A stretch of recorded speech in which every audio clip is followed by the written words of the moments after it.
ಭಾರತವನ್ನ ದ್ವೇಷಿಸುವವರು ಈಗ ಎಲ್ಲ ದೇಶಗಳಲ್ಲಿ ಇದ್ದಾರೆ. ಆದರೂ ನಮ್ಮನ್ನು ಬಿಡಲಾರರು.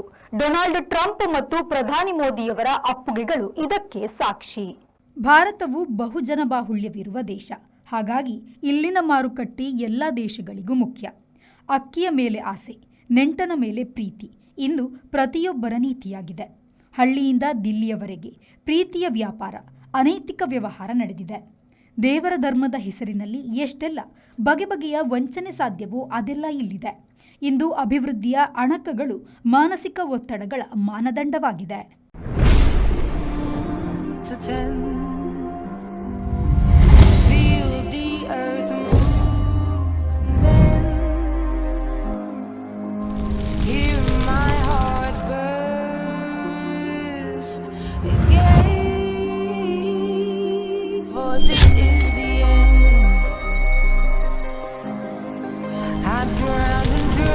This moment